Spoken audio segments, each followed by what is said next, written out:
Hello, everybody. Welcome to this new playthrough that I'm going to play through. And I'm actually here with my friend Yoshi. Yoshi, say hi. Hi. I hope the audio is okay with you. Audience, not you, Yoshi. Um, we're going to be playing this visual novel 428 Shibuya Scramble. Or I'm going to be playing it. I've played this before, so I brought in Yoshi so he can react appropriately and I can enjoy laughing at reactions. I don't know. It's going to be more fun with more people. I you didn't look up anything about this game, did you, Yoshi? No, just that it sounds like something you would order at a diner. Okay. I'll have the 428 Shibuya Scramble, please. Yeah, I won't explain it too much, but it's a visual novel, so there's going to be a lot of reading. I don't know how many visual novels you've played before, but most of them have, like, drawings of characters, like anime characters, and they like change emotions based on like what they're saying. But this game, all of the visuals are live action, so this is like, it's a live action visual novel. Yeah, I think that's... Is that where the scramble comes from?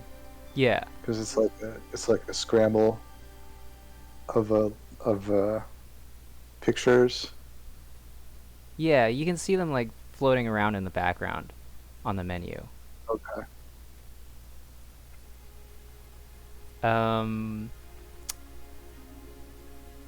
Yeah, I guess that's all you really need to know. We'll see where it goes. So I'm ready to begin. Are you ready to start? Yeah, let's do it. Okay. I am going to select this. We're bad. not going to turn on the guide. What was that? Okay. What is bad? It says bad. Oh, yeah. Bad. You'll see. Okay. I'm going to say no to this guide because I can just explain it. I'll be your guide. And we will start right now. Just so you know, this story is a work of fiction. None of it is real. All right. Nice disclaimer. Oh yeah, there's going to be a lot of reading. We're going to like voice different characters, right? That's what we decided. Yeah. And I guess we'll probably take turns being like narrator.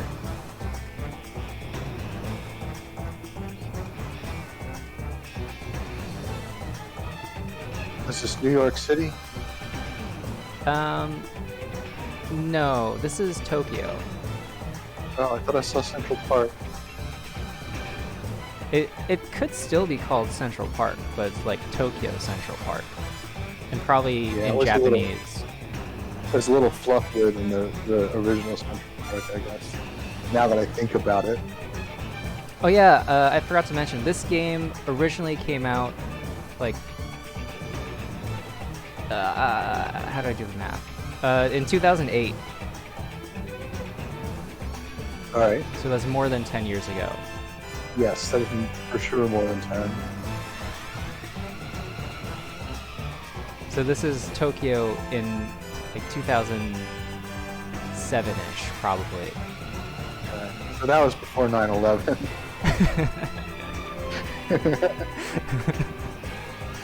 Probably.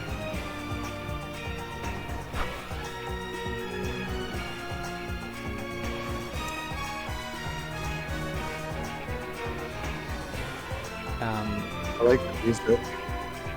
Thanks. I thought I recognized Red AJ's sound. I thought that was his Yeah. sound producer. So I think this whole area they're pretty sure showing is Shibuya. Okay. If that's what you were wondering. But yeah, good job on Red AJ sound. And Twins Well, I Japan. mean, he is very distinctive production techniques, you know. Yeah.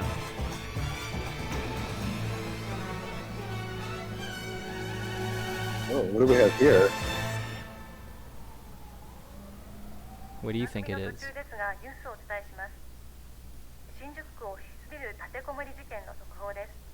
Oh no, there's hostages?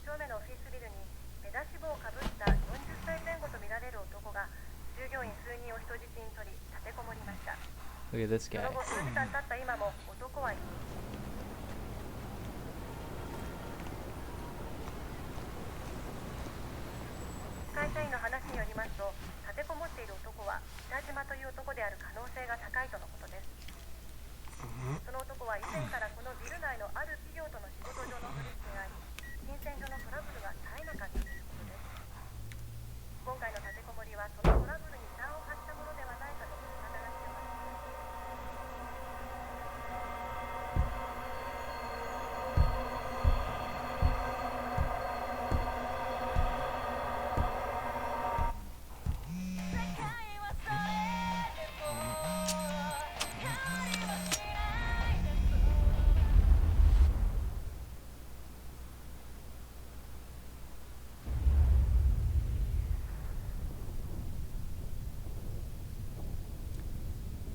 And that is the opening. Alright, so that's a hostage, maybe? Shibuya's story is yours to tell.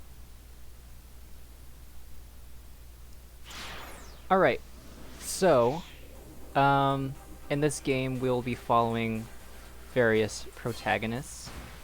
We got these two guys here. But I'm going to be following like how the guide works. So we're going to start with this guy here, Kano. Okay. Do you have any thoughts before we jump in?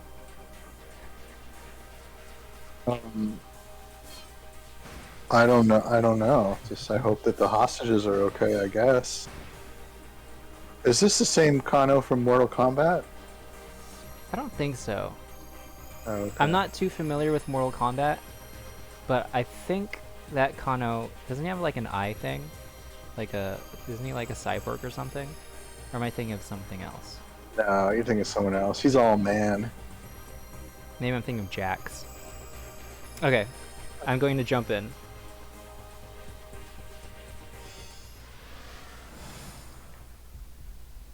Oh yeah, who's reading? Oh, you could start. Okay. I gotta put on my narrator voice. Just 2 more minutes to go. Shinya Kano noted the time again on his watch, scowling at the slow creep of the second hand. And if you have any comments, feel free to just say whenever. Okay, sure. The time was 9:58 a.m. Furrows of consternation creased his forehead. He wasn't nervous, but he knew better than to expect everything to go smoothly. Keeping a level head was proving rather difficult.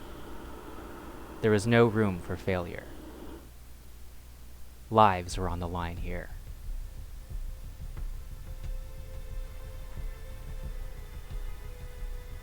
He eyed his surroundings.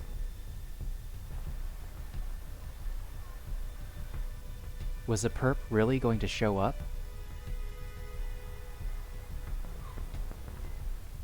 When? Where would he be coming from? How would he make his approach?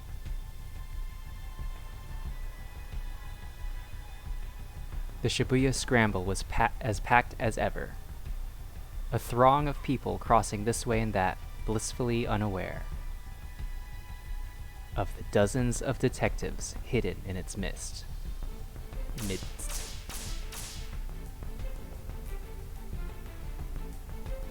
Alright, another minute and a half.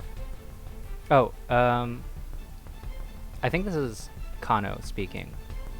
I guess I'm taking him? Oh, I can be Kano for now. Okay, you can be Kano. Alright. All right, another minute and a half. That's me. Kano glanced down at his watch yet again.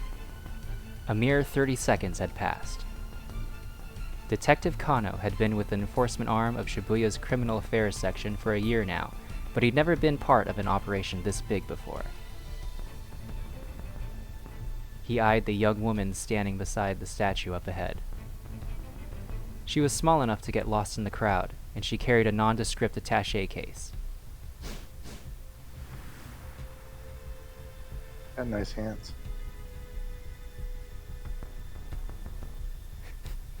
Hitomi Osawa, age 19. The attaché case in her hands contained a full 50 million yen in cash. Yesterday, her twin sister Maria had been kidnapped. I think it's pronounced Maria. Her twin Probably, sister yeah. Maria had been kidnapped. It's me, Maria. She's so cool. This was the ransom payment, 50 million yen. The culprit had called Hitomi last night, at home, referring to her by name and telling her to wait by the statue of Hachiko in Shibuya. It was almost time, but nothing. Okay, how come the watch doesn't have a second hand, though? I was waiting for you to mention that. I don't know. It's got like a little second digits. Yeah, sure, but they didn't have to go out of their way to mention the second hand, but they did. And it's just not there. Kano was staring fixedly at the second hand on his watch when a homeless man sitting on the sidewalk murmured just loud enough for him to hear. Alright, am I taking the homeless man then? No, I want to be the homeless man, too. Okay, alright. Come on, Kano, quit looking at your watch so much. What if the kidnapper sees you? Kano tried to look nonchalant as he lifted his eyes, but the scruffy character continued. Oh, you're too nervous. Just relax already. Oh, I'm so scruffy. You're the one acting Oh wait, that's you're both characters. This is your canon. You're the voice. one acting suspicious, Sasayama. Else he's not really a homeless. Kano frowned. This is still Why Kano. would some homeless guy be talking to me? Yuji Sasayama was the senior officer of the Shibuya Precinct's Criminal Affairs Division, 5 years older than Kano. Alright, so there's going to be like blue words that are highlighted, and you can click them, and they'll give you like a little tip, little backstory. And there's like a little icon on the top. You see how it says 428? I think if it's 428, it's specific to the game, and if it's a magnifying glass, it's like real life information. Although, Okay. I don't know. I feel like this is real life information. Very specific to be made up. Yeah. Like naming the 32 neighborhoods. But Did you- that's okay. Should we read this all out loud? Or I not? don't think they need to know the names of the 32 neighborhoods. Basically, they're nice neighborhoods. They're in Japan. There's 32 of them. Yeah, they're in Shibuya. I think we're good. Okay. Moving on. He always went a little overboard with the disguises. He claimed it was all part of the job, but word around the station was that he just liked playing dress-up. Ooh. Hey, pal, spare some change? Sasayama lurched to his feet and shuffled in close to Kano. Hey, knock that off. Fittingly for the part, Sasayama reeked pretty badly. Well, ain't so suspicious now, huh? He clung to Kano with mock camaraderie, despite the younger man's attempts to pull away. Come on, Sasayama, cut it out. Cut it out, stop it. Sasayama's blithe confidence rattled Kano's nerves. Of course, there was good reason for that confidence. This was Kano and Sasayama's jurisdiction, but they were positioned a good distance from where the handoff was to take place. Alright, so jurisdiction. Yeah, this one has a little magnifying glass. So we know that a jurisdiction is a particular region over which an organization or a member thereof has control or authority. Da, da, da. Did you want me to continue reading this, or are you good? I think we're good. Okay. And it says an outright rivalry between that's interesting. Maybe there's a Metro Police Department, and it's a rival with the local police departments. Yeah, but it's not as notable as, TV makes it seem, apparently. Hey, this is my jurisdiction. Oh, okay. Yeah, I skimmed over that part. Yeah. But there's not that much rivalry. Got it. Yeah. They work together. The statue of Hachiko was surrounded by elite investigators from one of HQ's special investigation teams. Do you know the statue of Hachiko? No. Well, Is this dog? yeah. It's a dog erected in... Oh, it's a statue of a dog erected in 1934. So the story of Hachiko, I learned this like a couple months ago. It's about this dog who was waiting for his master to come home, but like his master died, and so the dog died waiting for his master. It's so sad. Yeah. I don't know why I laughed there. It's a sad story. There are other landmarks, it looks like, around this meetup spots, is what it says. Moyai statue and the green frog. Was that a trolley? Yeah, a display car for the original Tokyo 5000 series. I guess it kind of looks like a frog. It's in the text, huh? Alright, I'm moving on. Oh, HQ also is lit up. And HQ is the Metropolitan Police Department. Yeah, we could have probably figured that out. Yeah. Oh, there's 101 precincts, huh? They only listed 32 in the other thing. That's because Shibuya only has the 32, right? Shibuya specific. That's true. Kano and his partner were just there to provide backup if the kidnapper attempted to flee. I think this is Sasayama. Oh yeah, that's total Sasayama. Kano wouldn't say that. Look, just relax. Just try to relax, and we'll be fine. Sasayama gave him a wink. A moment later, the radio squawked in Kano's ear. Am I playing the radio guy? Yeah, you'd be the radio guy. Okay.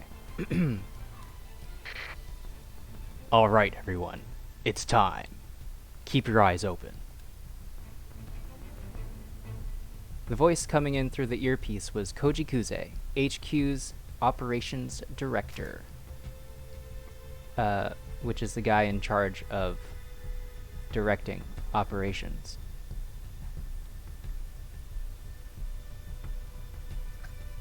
Good? Yeah, we're good. We're good. As the game goes on, the tips will get more and more interesting. I promise. I wasn't yawning because it was a boring tip. I was just yawning because I had to yawn. Just... Okay.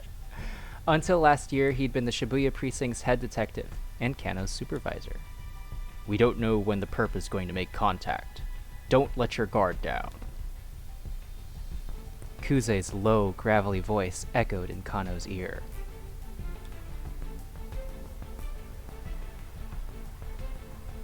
I think this is Sasayama. I thought it was Kano. But okay. Or, okay, it's one of those. You don't sound too worried, Kuze. Yeah, it is Sasayama. Kano winced at Sasayama's words. How could the man be so nonchalant? The appointed time had come and gone. Something should be happening. Whap. Kano smacked himself in the thigh to release a little tension. The sound was louder than he'd intended. Though the suit hid his muscular physique, it did little to dampen the noise. How often do you smack your thigh to release tension? My thigh? Not often. At least not on purpose. Yeah, I'm more of a butt smacker. I smack my butt to release tension. Ooh. No, I don't. I don't really do that. He needed to stay focused. He might be called to action at any moment. The department handled abduction cases according to a certain standard investigation procedure. Was it an attempt to extort money, or was the motive something personal? The answer to that question determined how they'd deal with the criminal. And based on the investigation team's initial findings this time around, they probably weren't dealing with a professional kidnapper. Still, in all likelihood, it was someone with quite a long rap sheet. Probably someone who knew the family, but so far they had few leads on who might bear such a grudge. With the situation so unclear, the plan was to apprehend whomever came to make the handoff on site. I don't know why I slowed down at the end there. If the culprit ran with the money, there'd be no guarantee of the hostage's well-being. Still nothing. Oh, still nothing. Sasayama muttered. There he is! He's here! Kuze broke in, his voice spiking into an excited chirp. This is Kuze's particular vocal quirk. Whenever he gets overly flustered, excited, or panicked, he slips into a childish register prone to babbling and pitching his voice. Okay, I like it. It's a nice quirk. Alright. Subject is a young male in his 20s, wearing a bandana and an orange hoodie. Is that childlike enough? Yeah, I think that's good. Nice. Kuze, normally calm and stoic, was now squawking like an excited child. That only happened when he got particularly worked up. Kano and Sasayama steeled themselves. They could see the subject now. A 20-something male nonchalantly approached Hitomi to talk to her. Yeah, this is Kuze. Alright, people, be ready to grab this guy. Kuze was stationed in the mobile command center, not far from the intersection, keeping tabs on the situation via video surveillance from the camera team. The young man started speaking enthusiastically to Hitomi.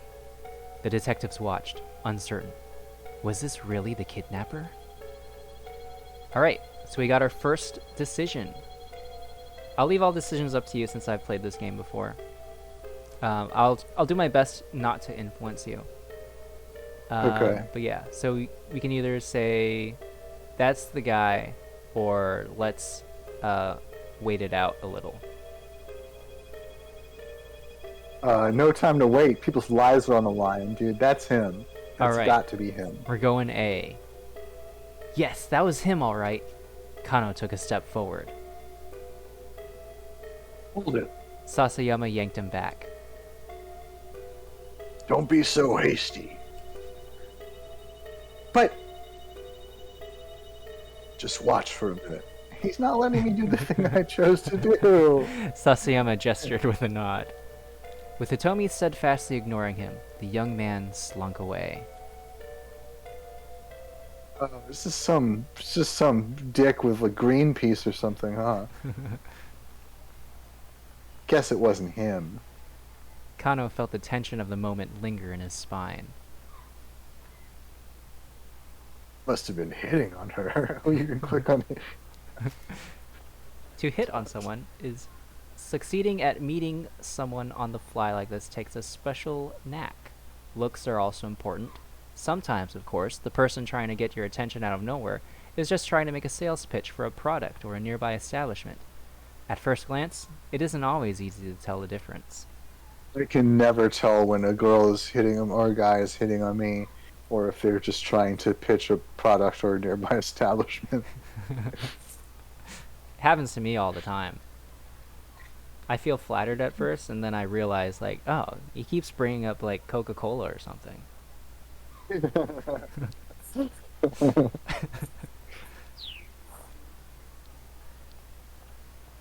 Oh, this is Sasayama. I mean, she is pretty cute and all. He had a Hey. point. Though, of course. Something in Sasayama's voice made Kano brace himself. She's got nothing on my Mi-chan. Michan was Sasayama's wife. They'd gotten married just last month. Let me tell you, Kano, married life is the best. You gotta hurry up and give it a try for yourself, you know what I'm saying? This was Sasayama's favorite topic lately, and Kano was getting more and more fed up with it. Asayama, come on. Just knock it off, okay? The phrase had become a common refrain of his since the department partnered them. Fine, fine. Let's talk about your girlfriend then. Huh? Now? You can't be serious. Sasayama leaned in close again. What's she like? We are not having this conversation. Kano muttered, looking away. Aw, come on. Sasayama set his hand on Kano's chest, still playing the homeless troublemaker. Show me your phone. Let me see your lock screen. Huh? Sasayama pawed for the phone. You've got a pic of your girl on your lock screen, yeah? I do not. But he did. It was scary how on the mark Sasayama's instincts were. Hey, cut it out. We're in the middle of an investigation. I am investigating. Sasayama chuckled as he plucked the phone from Kano's pocket. His face scrunched up with astonishment as he looked at the lock screen. The heck is this? It's not. Ain't this Masami Nagahama? Oh wait, no, that's yours. Sorry, I just saw the tip. Go ahead, say it. This Masami Nagahama? Masami Nagahama is a national star and tends to play the heroine on national morning soap operas or in national historical dramas. Her songs have been a series of national hits, and she's even slated to host the year-end national singing competition program. Everything about her is national. What's that supposed to mean? I don't know. Kano realized he had to bite the bullet. No, that's my girlfriend. Her name is Rumi, and she's... Sasayama cut him off. You're telling me this ain't Masami Nagahama, the famous actress? Because this right here is Masami Nagahama. Like I said, you sly old dog, trying to make like you're dating Masami Nagahama. What a loser. God, I mean, I guess Rumi does kind of look like her. Sasayama let out a huff. For real? You really think I'm gonna fall for that? There's nothing to fall for, I swear. Sasayama scowled, unconvinced. Alright, then why don't you marry her? Kano stammered, but he had no answer. The truth was, he would have happily married her already, but there were obstacles that needed to be overcome. I think this is Sasayama. Okay, playtime's over. Oh. Okay, playtime's over. Let's focus on the job. Actually, it could have been either one. I don't know. Sasayama handed Kano's phone and turned his gaze back to Hitomi. Kano let out a quick, uneasy sigh, but his shoulders did feel looser. Maybe Sasayama had been trying to relieve a bit of the tension. Maybe he should be grateful. Wait, so is that my GF or is that the famous actor? And I actually am like, I don't have a GF. It's Oh, we your don't know GF yet. at least. At the very least, it's your GF. Okay. Because he did think about, like, wanting to have married her already. Right? I could want to marry, you know, Masami Fantasia Nagahama. Barrino or whatever. Doesn't mean I know her. What picture is on your lock screen right now? I don't have a picture of a person. It's. I think I told you that it's Yotsugi Ononoki Who's that? because the doll from the Monogatari. Oh. Because all the pictures on my phone are heinous because it's just like stuff me and my friends send each other in group chats. So like when I finally decided after 2 years to like switch off of the default lock screen on my phone, I just like looked for like the least unpleasant picture, and it was like it's a picture of Yotsugi that like I had sent to my friend because he said something about Billie Eilish. She was like, "Oh, I think Billie Eilish is hot or whatever," and I was like, "She always reminded me of this this doll from Monogatari." You know, I can kind of see it. Yeah, they have the same personality too. By now, several minutes had passed since the guy with the papers had gone away. He peered at Hitomi. The strain on her face was visible. In addition to the weight of the attaché case itself, the 5,000, 10,000 yen bills it held weighed close to 6 kilos. Her slender arms must have been getting tired. Still, she refused to set the case down. She wasn't taking any chances with her sister's life. The kidnapping case had begun the day before, at around 7 p.m. It's flashback time. That's you, I think. You're Okay. gonna be the radio guys. This is MPD Dispatch. The Shibuya Precinct is reporting a missing person, believed to be an abduction. We know what an abduction is. Alright. Subject is Maria Osawa, a 19-year-old student at Midoriyama Academy, last seen in the LL Diner near campus. A man was Was allegedly... that owned by LL Cool J? Sorry. Maybe. A man was allegedly seen forcing her into a car nearby. All officers in the vicinity report to the scene at once. Kano and Sasayama had been working a burglary case in Jingumai's 5th district when they got the call. I don't know, do you think LL Cool J would make a logo like that? Yeah, because it's like classy. I see. The two arrived at the LL Diner at 7:15 p.m. No LL Cool J in sight. At roughly the same time, several other officers showed up to secure the area, blocking off entry to nearby roadways and monitoring the surrounding establishments. Inside the restaurant, Kano and Sasayama were met by the girl who'd reported the kidnapping. It was the victim's twin sister, Hitomi.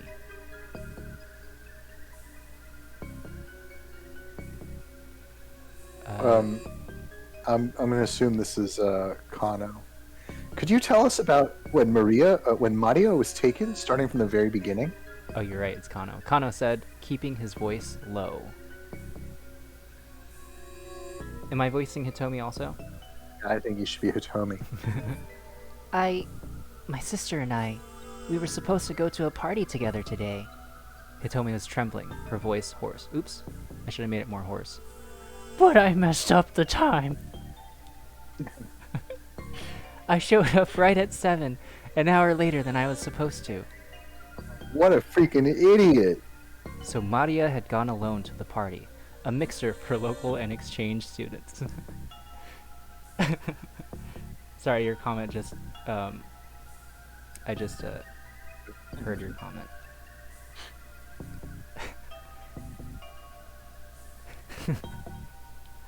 Hitomi, arriving late, had showed up just in time to glance out through the restaurant window and see her sister getting shoved into a car. She described the vehicle as a blue station wagon of Japanese make. Why would something like this happen to her? Hitomi held back her tears, but she was shaking all over. Did you get a look at the kidnapper? Yes, it was a man, middle-aged. There was another eyewitness. Leland Palmer. Is it Leland or Leland? Probably Leland. I think it's Leland. You're not French. Leland. Not Lalonde Palme. Yeah, he's probably British. He identified himself as a lecturer at Hitomi and Maria's school. Who's voicing this guy? I saw too. It's like Hitomi says. I heard Hitomi cry out, and so I went to the window to look. And His Japanese was halting, as if he hadn't been in the country very long. I think that maybe the kidnapper was working alone. Leland explained that he'd seen the man shove Maria in the back seat, then clamber into the driver's seat. If he had an accomplice, wouldn't they have been driving? Neither Hitomi or Leland had gotten a look at the suspect's face. Kano was interviewing others who had been on the scene, looking for other potential witnesses, when his phone rang. It was Yoshio Kajiwara, one of the senior detectives. Who wants to voice Yoshio Kajiwara? Should I do it? You could be Yoshio. Alright. What does his voice sound like? We've set up a task force for the investigation. Get back to the station once you have a handle on the situation there. Barely half an hour had passed between the time the kidnapping was reported and the time the task force began operation, which is, when roughly 150 people are working together on a case. Cool.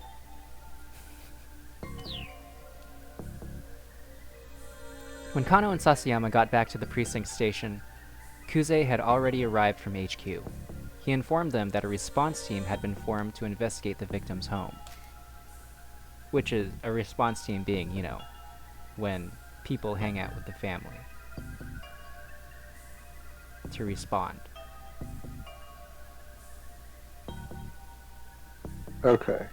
So we're just making sure the family doesn't misbehave, basically. Yeah. And, I guess it'll show if I think it said in case, the kidnapper contacts the family. Kano could feel a peculiar tension in the air. Unfamiliar MPD detectives scurried to and fro around the Shibuya offices. He pulled one of them aside to get a quick update. An hour had now passed since the kidnapping. There had been one new development. The perpetrator had made a threatening call to the victim's home. He said the following. Tomorrow, 10 a.m., by Hachiko in Shibuya. Have the sister, Hitomi, bring 50 million yen. If not, the girl's life is forfeit. That's about $500,000, huh?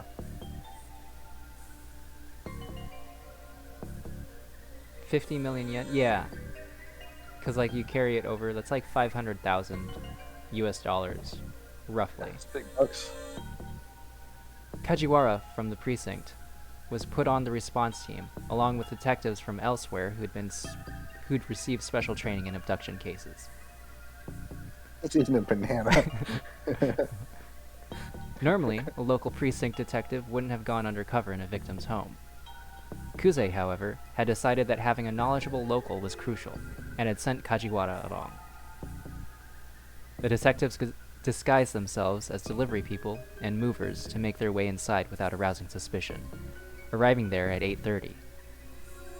The response wouldn't they be like, oh, we didn't hire a mover? It's just like delivery guys. They ordered a bunch of pizza. I guess. I don't know, so I live in Japan. I don't know if the audience is aware of this, but we ordered a table online. Did you just get a bunch of cops to your house? But we ordered a table online, and when they brought it in, normally, you yourself puts it together and sets it up, but the delivery guy was the one that came in and put it together and set it up. So Oh, that's maybe nice. maybe it's like that. They didn't know. I don't know how to translate that. The response team had come prepared to run a trace if the kidnapper contacted the family a second time. A trace being, when you trace. Yeah. I use these tips to take a sip of water, so. Take away. But there were no further calls. Smart. You can't go making too many calls. Kano checked his watch again. 20 minutes had now passed since the time designated for the ransom handoff. The kidnapper had yet to appear. Crap! You think we might have spooked him? He wondered aloud. Hey, stay calm. Sasayama scanned the passing throng. Let me see that throng. He's just playing with us. Is that an actual song? The throng song Yeah. by Cisco. Yeah. Why did this guy even pick this place? Kano voiced the question he'd been asking himself ever since he'd heard the kidnapper's demands. Sasayama shrugged. Figure he must want to blend in with the crowd, nab the money, and disappear before anyone knows he's there, would be my guess. In that case, why not pick Shinjuku or Ginza? The big crowd didn't just benefit the kidnapper, after all. It also allowed the police to use the sea of people to conceal their own operation. Look at all those people. Right now, there are 50 detectives stationed within a 50-meter radius of where Hitomi stood. The kidnapper would be taking a major risk if his plan was to nab the ransom money and run. That's what bothered Kano. Any criminal with half a brain would know better than to do a handoff in front of Hachiko. You're overthinking things, pal. Sasayama grumbled. No, I'm not. No, I'm not. Kano reached into his pocket and pulled out his notepad. This was Kano's dick diary, which he always kept close at hand. Oh boy, I didn't know this was that kind of visual novel. Sasayama rolled his eyes. That thing again? Kano ignored him, flipping through the notepad pages. Ah, here it is. Dick dictum number 89. The more irrelevant something seems, the more relevant it's bound to be. It was a favorite saying of Kyuzo Tateno, an assistant inspector from the Shibuya Precinct. Tateno was the kind of detective Kano aspired to be. For the current operation, he had been placed in charge of Hitomi's personal safety. He was in position to defend her as soon as the ransom had been handed off. Of course, Hitomi hadn't been informed of how much protection she was under. There was a risk that if she acted too secure, it might alert the kidnapper. I think Tateno has the right idea. Sasayama snorted quietly. Maybe, he's a great detective, don't get me wrong. But do you know how many irrelevant things there are to consider? He's got a point, right? Again, Kano ignored him. It didn't matter if nobody else understood.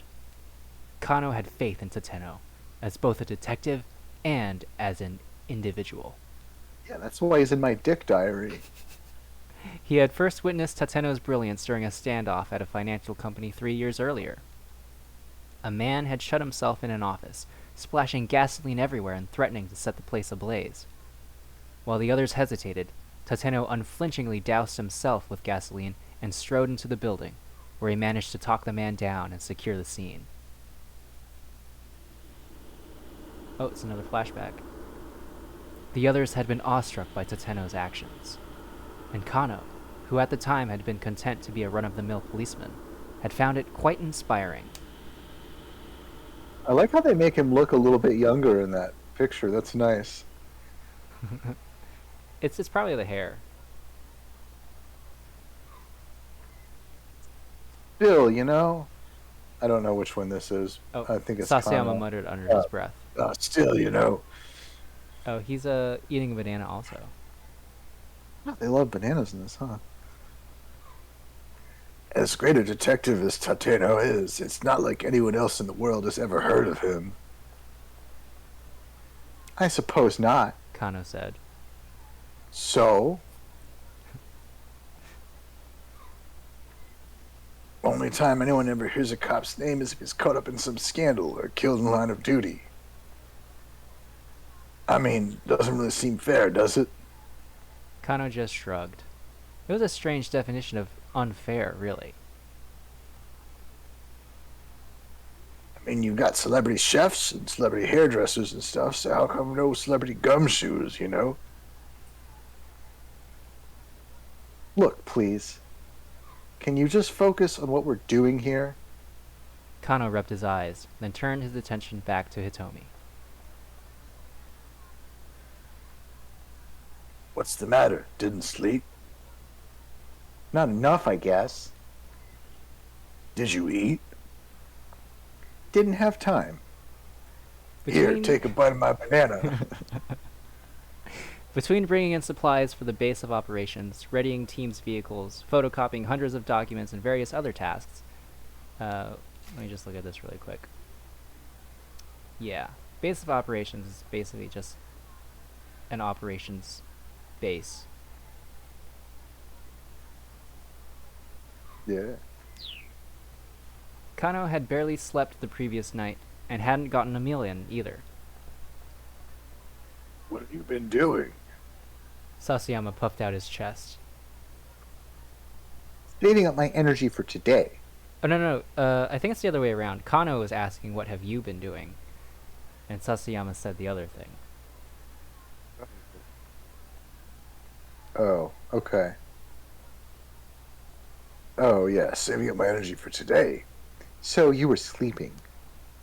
Kano gave a wry chuckle at his partner's lack of shame. There he is! Kuze's voice chirped suddenly through Kano's earpiece. A man in his 20s wearing a sleeveless red jacket. He's carrying a garbage bag. A young man had emerged from the crowd about 15 feet from where Hitomi was standing. He strode toward her, a sinister look on his face.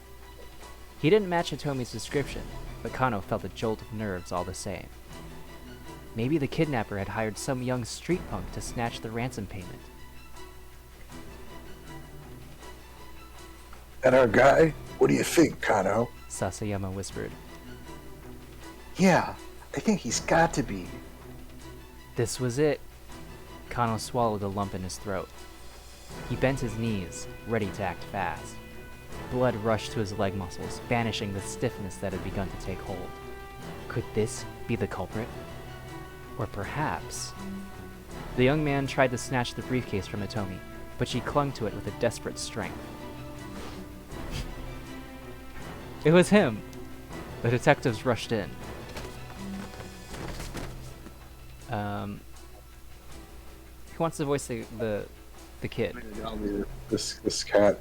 Oh, hey, what the hell? The young man cried out frantically and tried to dart away, but the officers closed in, forcing him bodily to the ground. I guess I'll be this guy. Target secured.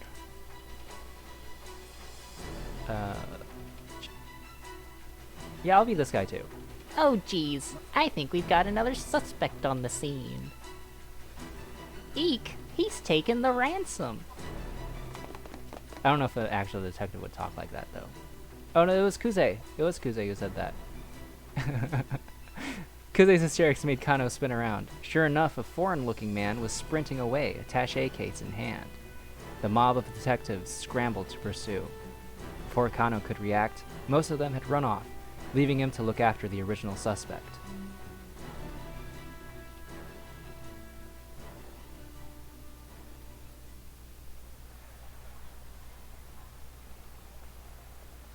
What should I do with this guy, sir?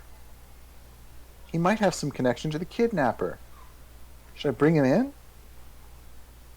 Huh? Oh, sure. That'd be swell.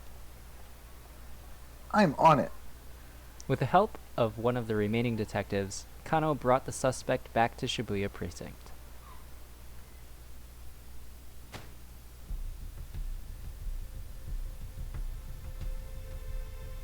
Is this Kano? Uh, Or is this the... Yeah, I think this is Kano. Look, how many times do we have to go through this? Cut the crap. In the interrogation room, the young man, who gave his name as Achi Endo, steadfastly insisted on his innocence. Why'd you try to steal that case? Kano watched Achi's face intently. Like I said, it looked heavy, so I was just trying to help her out. You know what I'm saying? It wasn't inconceivable that a young guy would want to help a pretty girl, but Itomi had just been standing there, hardly in desperate need of assistance. He hadn't set the case down, so I figured there had to be... Oh. She hadn't set the case down, so I figured there had to be something important inside. An entry from Kano's Dick Diary shot through his mind. Dick Dictum number 25. When the tongue slips, grab it and yank out the truth. I was watching a, No, I wasn't watching. It was an article about translating this game from Japanese, and the translator mentioned that he was very tempted to call these dick dictums dick tips.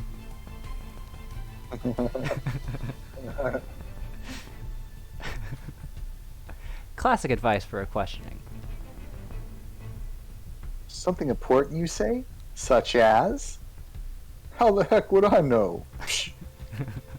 He huffed and slumped back in his chair. This standard textbook back and forth had been going on for nearly an hour. Kano didn't mind.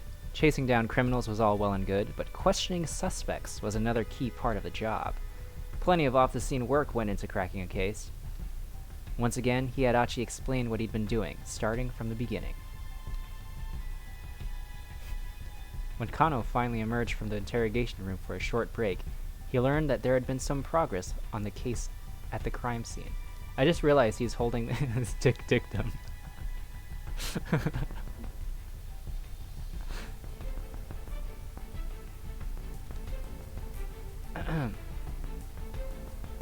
What the police hadn't been able to determine yet, however, was whether or not Mario was safe.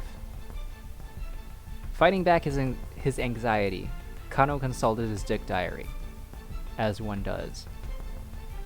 Dick Dictum 54. Haste makes waste.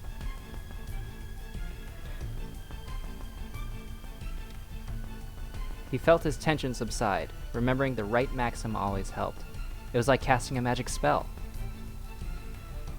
Kano returned to confront Achi once more. You were there to act as a distraction, to mess up the investigation. Weren't you? Huh? Achi looked a bit dumbfounded. Hey, what do you want about? Dick Dictum number 55. The truth hungers to be free. You hungry? Got some katsudon if you like. Katsudon is pretty delicious. It's a bowl of white rice topped with breaded pork cutlet and egg. Have you had katsudon before? Yeah. My grandmother used to make it. Nice. Man, I want some now. Not typically the sort of thing a policeman offers a suspect during an interrogation. This could be seen as baiting with food and is to be avoided. Uh-oh. Achi nodded silently. Achi devoured the bowl of katsudon with gusto. He looked like he hadn't eaten in a while. That does look pretty good.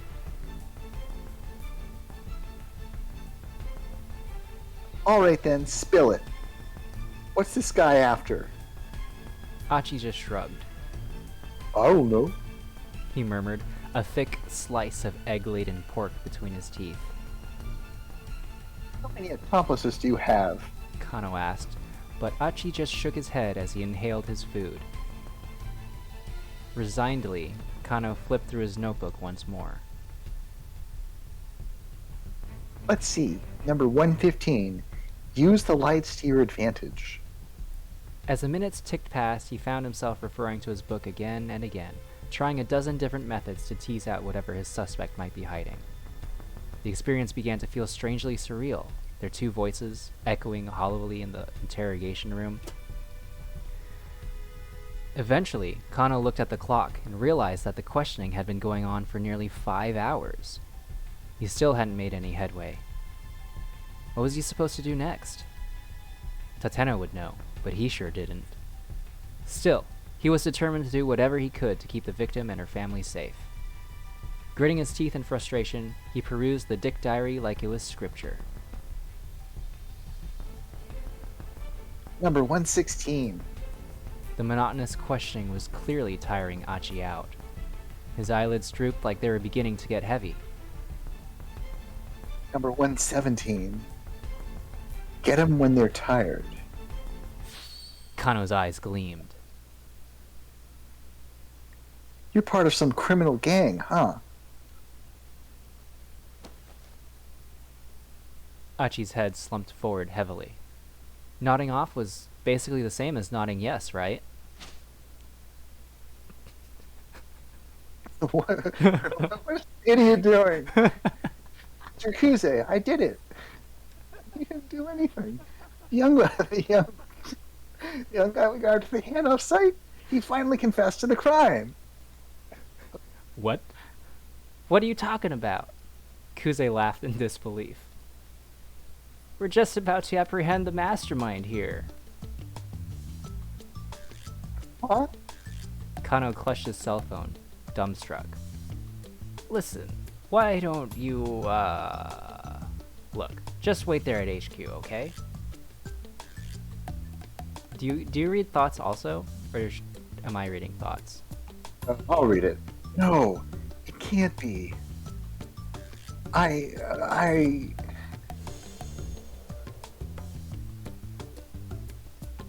That was just stupid. Why did he think that was the guy? He fell asleep?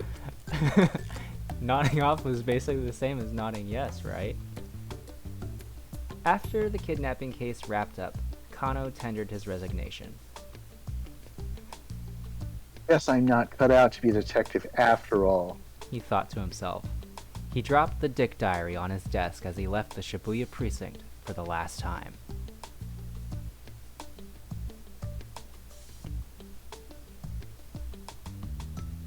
So that's where the bad comes in. This was a bad end.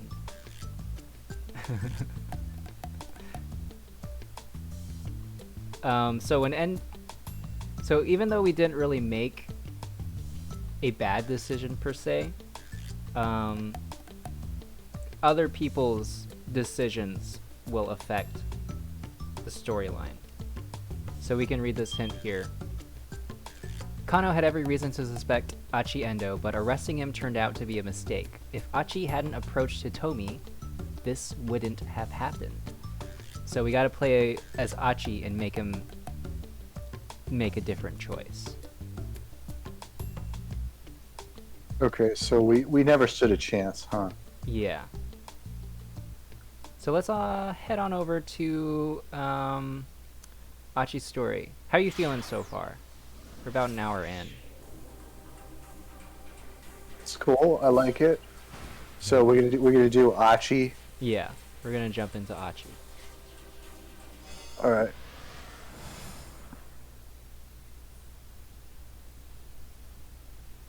Nice back. If I've ever seen one.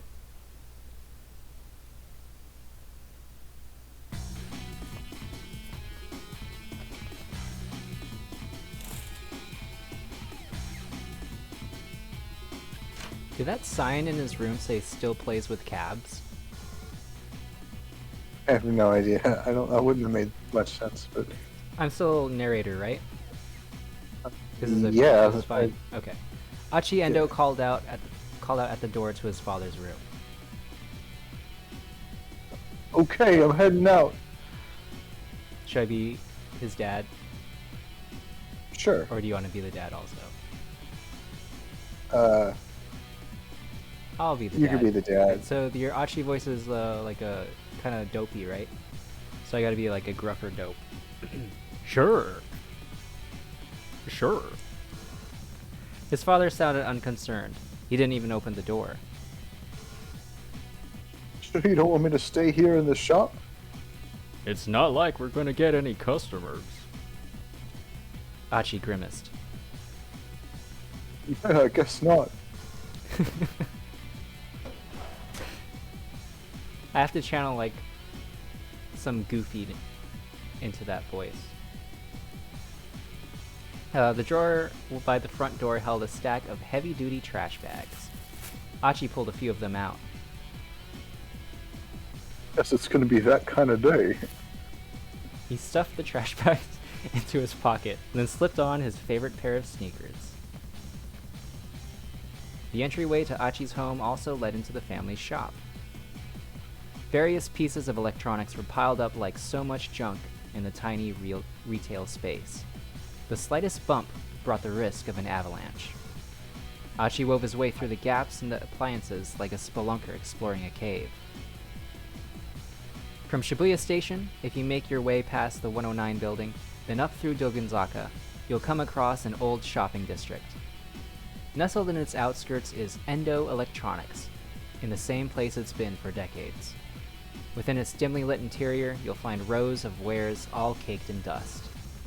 At a glance, you might as well assume the place was closed. A mom-and-pop place like Endo's couldn't compete with the big consumer chains booming throughout Shibuya. So far, the store had remained in business, thanks to the locals who appreciated that they made house calls to do repairs. But things weren't looking good for the future. Achi, the eldest son and nominal successor to the business, had no interest whatsoever in working there. Achi stepped out of the shop and into the sunny morning air. The good weather lifted his spirits. Alrighty, time to do this. He unfurled one of the big garbage bags, which caught the wind and fluttered like a cape. Then he slowly made his way toward Shibuya Station, scanning his surroundings all the while. Sheesh, this place is filthy. He paused to pick up a plastic bottle that had been tossed on the ground. Then, with a heavy sigh, he slipped the crushed receptacle into his trash bag.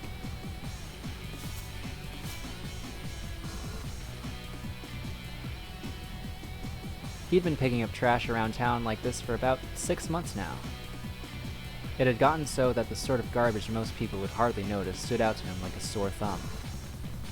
Most days, he'd fill his trash bag to the top by the time he made it from his house in Dogonzaka to the train station.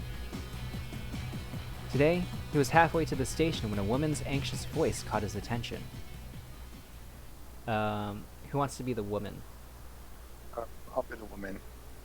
I'm sorry. I'm in a bit of a hurry here. He looked up and saw a timid-looking woman being confronted by 2 men, one with brown hair, one with black.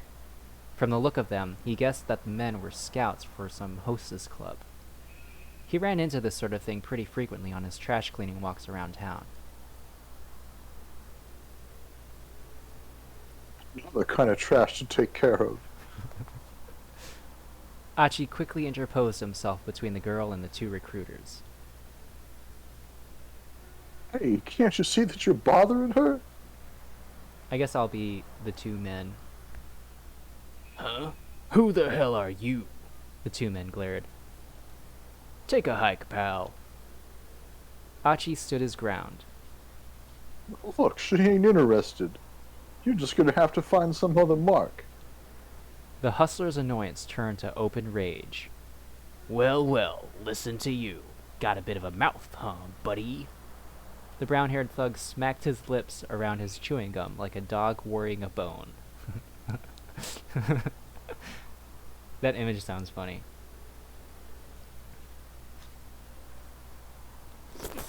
How about we take this someplace more quiet? Yeah?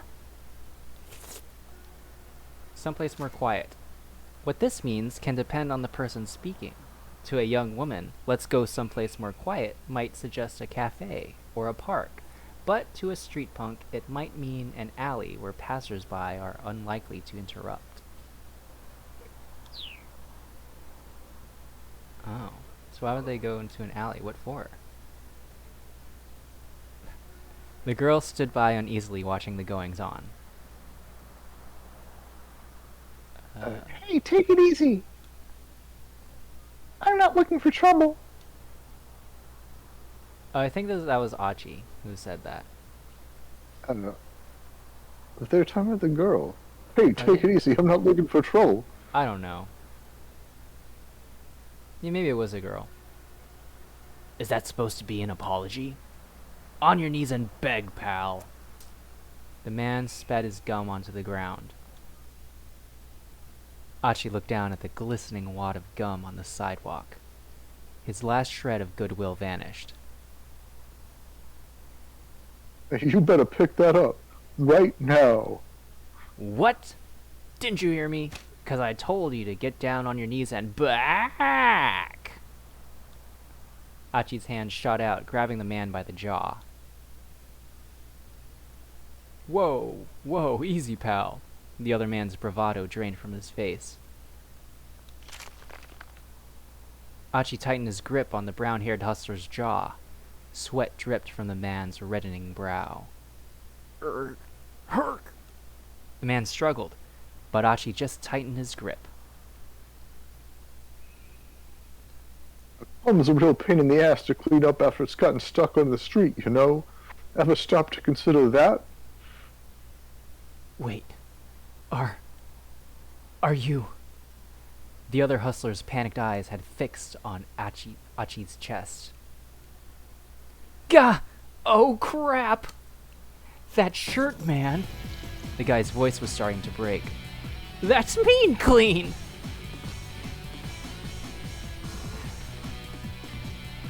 A guy with a mean clean shirt carrying around a trash bag? That means you're... His face went pale. Mean clean? The other man echoed the words through his held-shut jaw, tears welling up in his eyes. That's right, pal. Achi clenched the man's jaw harder still. It's mean clean to you. Ow. Ow, ow, ow, ow, ow, ow, ow. We're sorry, man. You're Achi, right? Dude, we honestly had no idea. Come on, man. You gotta cut us some slack. The man scrambled to snatch the wad of gum off the street, stuffing it into his pants pocket. Finally, Achi let go of his companion. The brown-haired hustler's face was twisted up with fear, tears streaming down his cheeks. Gasping out hasty apologies, the two thugs scampered off. Okay, this should be the girl. Hey, so A shy smile came to the girl's face. Ooh. The girl is Ryoko Kakinuma, a second-year student at Midoriyama Academy's law school. These hustlers managed to corner her while she was on her way to her part-time job at a cafe. It's a popular plot in trashy e-novels for the main character to fall in love with a hustler like these guys, but such things rarely happen in real life.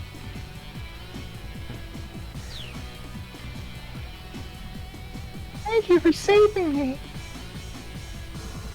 No, I apologize. Huh? The girl stared in surprise. You'll run into creeps like that now and then, but don't hold it against us. Shibuya's a good town. Yeah, okay.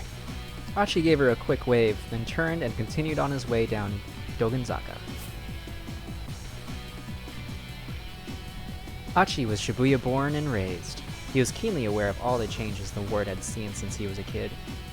Grocers' stalls and inconspicuous little side streets, tiny parks nestled between buildings. Achi knew it all like the back of his hand. Trash, human or otherwise, had no place in this town. Not on his watch. Achi made his way down toward Shibuya Station. Throngs of people shuffled to and fro across the Scramble. The view shifted constantly from one moment to the next, almost as if the city itself were alive. And if the city was a living thing, then Shibuya Station was its heart, with streets like Bunkamura Dori and Center Gai serving as the arteries pumping a bloodstream made of people. Today, as ever, the heart was pumping that blood to every nook and cranny of Shibuya. And there was Achi, just another part of this great urban organism. Guess I'm one of the city's white blood cells. Oh wait, maybe I'm a red blood cell? Hold on. Is that right? Or did I have it right the first time? White blood cells eliminate pathogens from the bloodstream. Red blood cells carry oxygen throughout the body. Achi was probably thinking of white blood cells.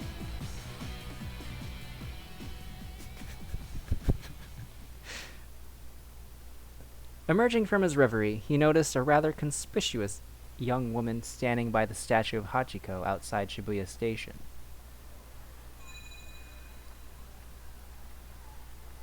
Oh, she's totally my type, you know what I'm saying? My type means to be up someone's alley, to be someone's cup of tea. That's my cup of tea, you know what I'm saying? Wonder if she's a model or a small-time actress or something. Looks like she's waiting for someone. Probably another guy. Dang. Good looking as she was, there's no way she wasn't already taken. What kind of guy scored a girl like that? Probably the rich-ass CEO of an IT company or something. Crouching down to tie off the trash bag, he continued gazing wistfully at the girl. Then he noticed something peculiar. She was carrying an attaché case, the kind a businessman might use. It was a large case, and apparently so heavy that she was struggling to hold it despite using both hands. Alright, we got two options. We can either offer to carry it for her, or dump your trash first. We don't want to roll up to this hot girl with a bag full of trash, right? She's gonna think we're some kind of trash person. So definitely we got to get rid of the trash first. Alright. First I gotta dump this trash. He looked around to see if there was a... Oh wait, this is your thoughts, sorry. First, I gotta dump this trash. He looked around to see if there was a garbage bin nearby. Huh? A man had come up beside the girl. He was dressed in black, and he wasn't Japanese. It looked like they were having a conversation. The girl nodded tensely at something the man said. It looks pretty Japanese. This guy's not Japanese. Maybe it's the nose. Achi stared. Something tells me that's not a boyfriend. The girl handed the attaché case over to the man. He took hold of it with his right hand and began walking briskly away.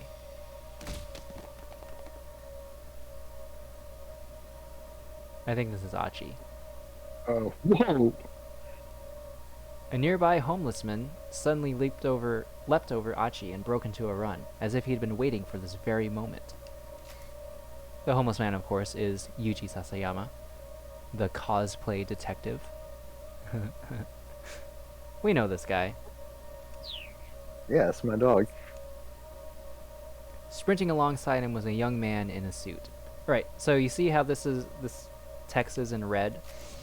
That means we could jump over to the other person's storyline.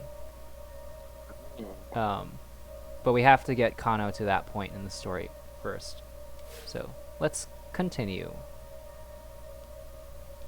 Let me double check. Yeah, we can't jump right now. Then, seemingly from everywhere, a whole bunch of other guys burst into motion. First one, then another, a third, a fourth, a fifth, over a dozen now. What the heck? Clearly something big was going down. Were they after the attaché case? Within moments, Achi lost sight of them all through the crowd. With that many people chasing him, the guy with the case was sure to get caught. But wait, what about that girl? Achi turned back around. The girl was still there. Oh, I should mention, since we made the decision not to approach the girl, we changed Kano's story, so if we wanted to, we could jump to Kano's story right now.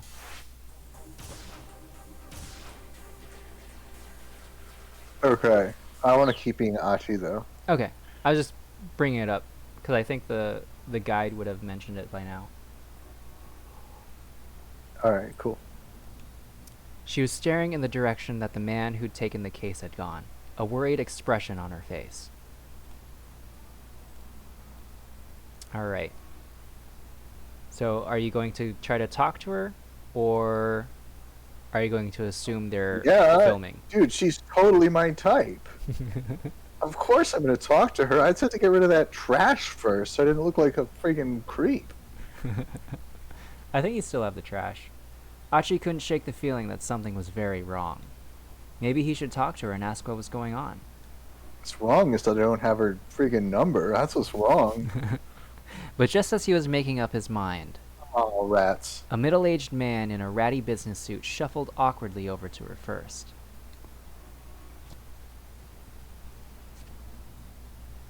Was there something wrong with one of his legs? He was using a cane to walk. Then one of his hands slipped into his jacket pocket. Achi could scarcely believe his eyes. Oh, shit. He's got a tiny gun. I think this is a thought. A revolver? Cult Detector Special, a 30... I don't know how to do guns. It's a gun. It's a gun. It's a gun. Suddenly, a young man came running through the crowd. Seeing him, the man with the cane turned on his heel and vanished in the scramble. Something big was going down.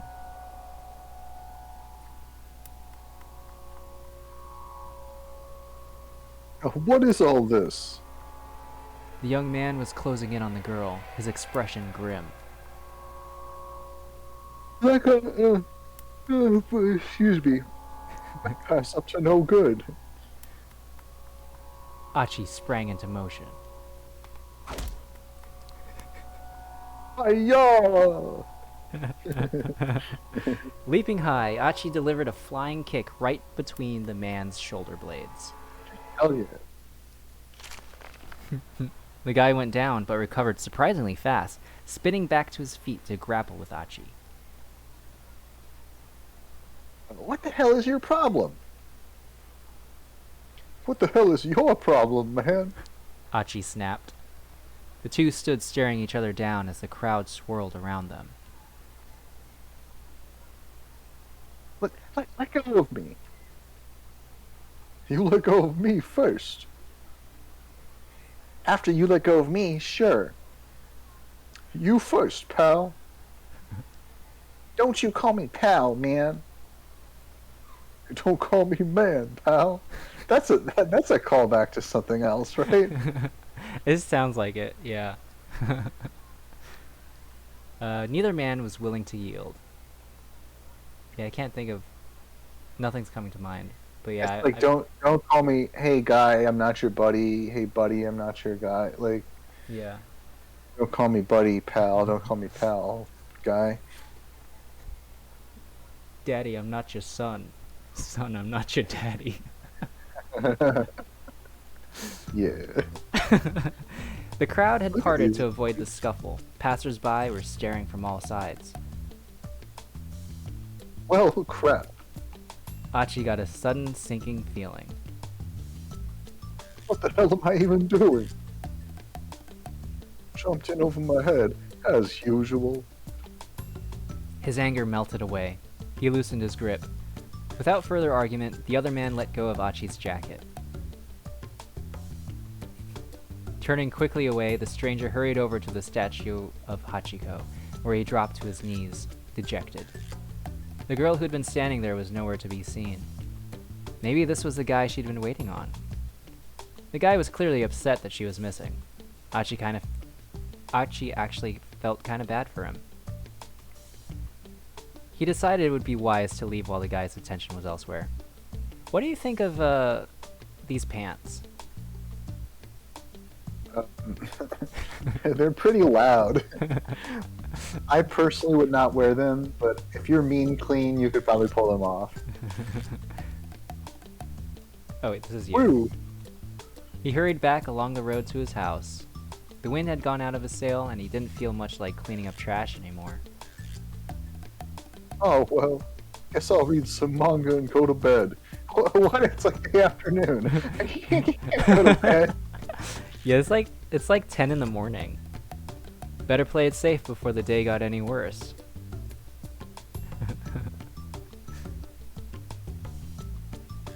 Bad end.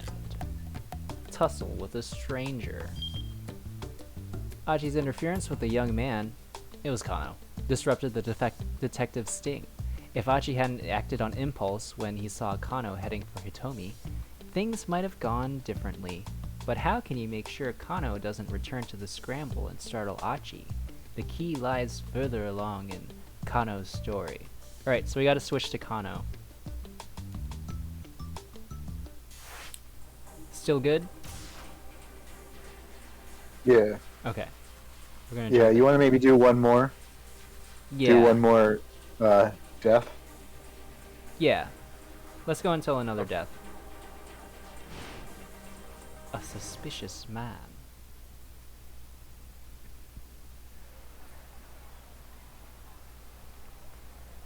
I suppose you could call it that. Kano gave a wry chuckle at his partner's Oh. lack of shame. Oh yeah, I it's just suppose you could call it that. yeah, they're talking about how he slept all day, or all night. Yeah. There Which he apparently is. is something different. Kuze's voice chirped suddenly through Kano's earpiece. Sorry I interrupted you there. No, it's good. It's good. The man in the black coat. He's not Japanese. He looks to be in his early 30s. A foreign man had emerged from the crowd about 15 feet from where Hitomi was standing. He made his way back toward her, his expression blank. He didn't match the description Hitomi had given them, but Kano felt a jolt of nerves all the same. Maybe the kidnapper was using an accomplice to snatch the ransom payment. All right. Sasayama raised an eyebrow. This may be our guy. This was it. Kano swallowed the lump in his throat. He bent his knees, ready for action. Blood rushed to his leg muscles, banishing the stiffness that had begun to take hold.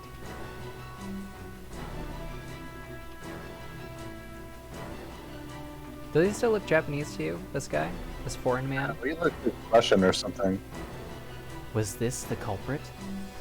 Or perhaps... The stranger took hold of the attaché case. It was him! En masse, the detectives began to close in.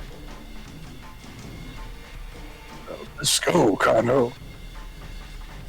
On it. Sasayama and Kano leapt into action, but they never expected what happened next. With the case clutched in both arms, the man veered suddenly, running right toward them. Oh, shit. Oh yeah, there's also keep outs. So sometimes when you hit a point in the story, it'll stop you there, and that's what jumping from the other storyline does. That was pretty short, so we can jump really quick if you don't mind. Yeah. So wait. So that means we have to jump to Achi. Yeah, so we have to jump to Kano from Achi. I thought we were Achi already. Kano already.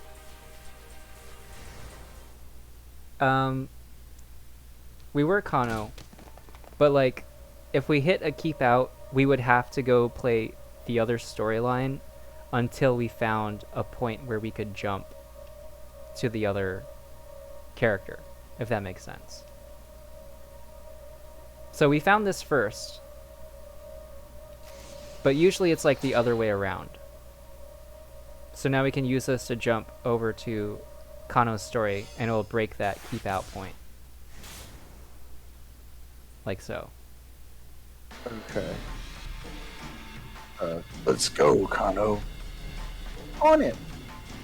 Sasayama and Kano leapt into action, but they never expected what happened next. With the case clutched in both arms, the man suddenly veered, running right toward them. What? Catching sight of the two detectives, the suspect staggered to a halt, then bolted off in a new direction. Maybe it was the suspect who said that. Kano whipped off his costume glasses and followed in hot pursuit. And also a banana. At the crosswalk, the signal changed. Achi's gonna pick up the banana, though. Oh, that's true. You get it, Achi. At the crosswalk, the signal changed to red, and the flow of foot traffic abruptly halted. Just as quickly, hundreds of cars all lurched back into motion. There was no escape for the culprit now. Or so it appeared. The converging cops slowed their pace, confident their man was cornered. Then the foreigner barreled straight into the intersection, dodging between the oncoming cars without any hesitation. The mob of detectives came to a halt, not eager to rush to their deaths along with him. Kano, however, remained in hot pursuit, charging into the traffic at the crossing. Kano, are you crazy? Come back! Kano heard Sasayama shouting, but his feet kept carrying him onward.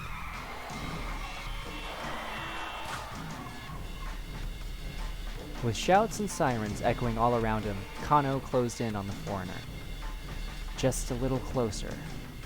Just a little closer and he'd be in tackling range. He leaned forward, preparing to pounce, his eyes fixed on the culprit's feet. It was now or never. Kano, back off! Don't take him down! It was Kuze, shouting through Kano's earpiece. I don't know if you can hear, but like, there's a music playing outside my apartment right now. I feel like my microphone is picking it up. I can't hear it all. I can only hear the game music. I'm pretty sure like it would be heard in the recording. Oh wait, it stopped.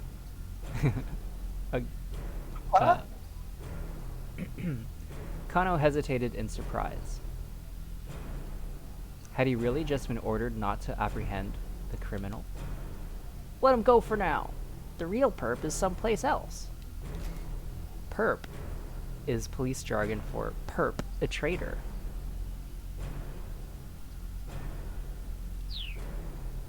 Oh. What had happened to the plan? He had been told that all personnel were to secure the area ASAP. Didn't HQ want them to catch the perpetrator? Arrest team, stay on the foreigner's tail. Arrest team is the team in charge of arresting. Sick. Love it. Alright. Yeah, I was just scanning to make sure there wasn't anything. Probably the same thing with forensics team. Team in charge of forensics. Yeah. Get busy cross-referencing photos.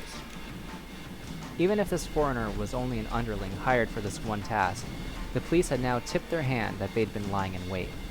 If they didn't lock things down now and get more info on the kidnapper, a girl's life might be at stake. Kano recalled another maxim from his Dick diary. Dick Dictum, number 12. Always assume a worst-case scenario. Scenario. You can say either one. Most people say scenario. If Kuze had told him to let this guy go, that implied he was counting on the team that was now in position. But if the crook had planned a way to break through the police dragnet and escape with the ransom, and he succeeded, what was the right call here? Should he take this guy down or back off after all? We have a choice to make. Oh, we're taking him down. Dude, screw what the Kuze. I don't take orders from Kuze. I'm all about those dick dictums. I'm taking him down. Dick dictum number 62. Friggin' take him down. Letting the perp escape now is too big of a risk. He had to catch this guy ASAP. The man darted down a narrow alleyway. Kano ran faster. The man sprinted through the side streets. Evidently, he knew his way around Shibuya pretty well. He noticed two people over by a trash pile. At first, they appeared to be a young couple.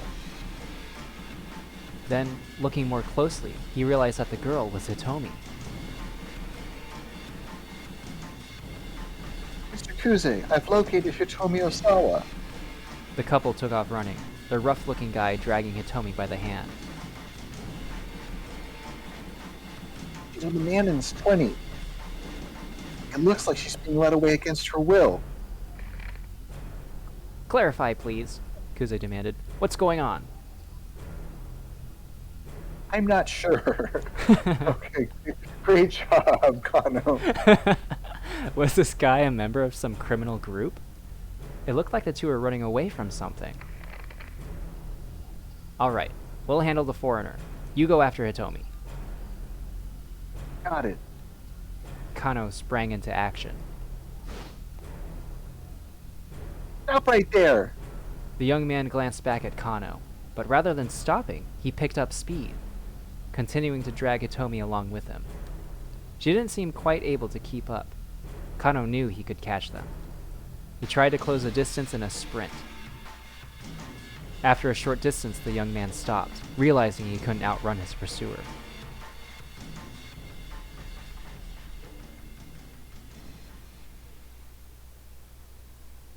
Shielding Hitomi behind him, he glowered at Kano.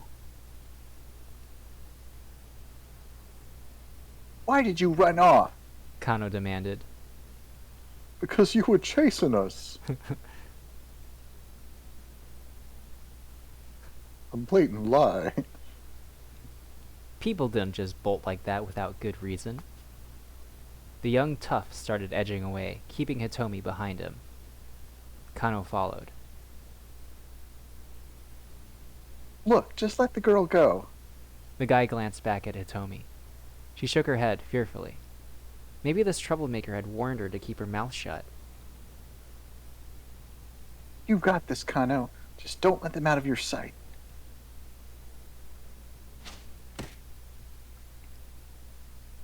Gah!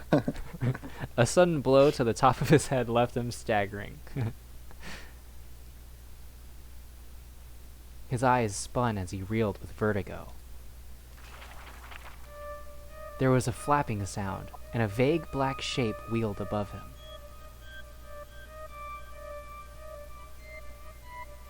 No, it's your book, dude. It's not a crow.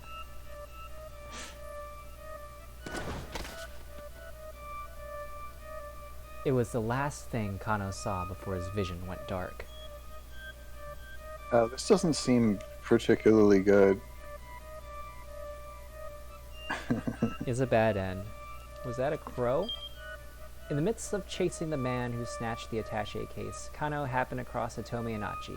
While confronting them, he suffered a blow to the head and was knocked out cold. But Achi only came this way because he thought it was the quickest way to escape with Hitomi. If he'd gone for the police box instead, things might have gone differently. The key is what Achi does at 10:35. Alright, how you feeling? We can jump back to Achi now. Okay. Did you want to keep going, or call it a night? Let's stop it there. Stop there? Yeah, let's stop it there. Alright.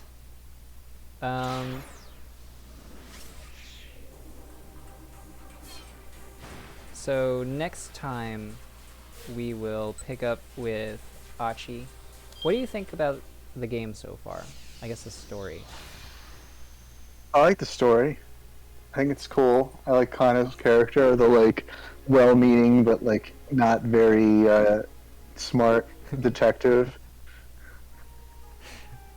who just like wants to do everything the right way, but like can't seem to actually do anything right to save his life. I think I picked a good voice for him at the beginning. Yeah.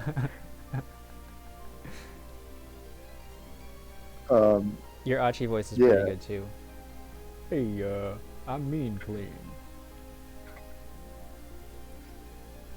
Yeah, so I like where this is going. Nice. So I think next time, we will probably finish that. I think it would take up like the entire next time. We'll finish that section hour. The story is split into hours, by the way. So Oh, okay. From there, it's 10 a.m. to 11 a.m. Yeah, so I'm just gonna say farewell to the YouTube audience. Thanks for watching. Do you have anything to say to them, Yoshi? Just don't do anything I wouldn't do. Okay, yeah. Follow the Dick Dictums. Yeah. All right. All right, see you later, folks. See ya.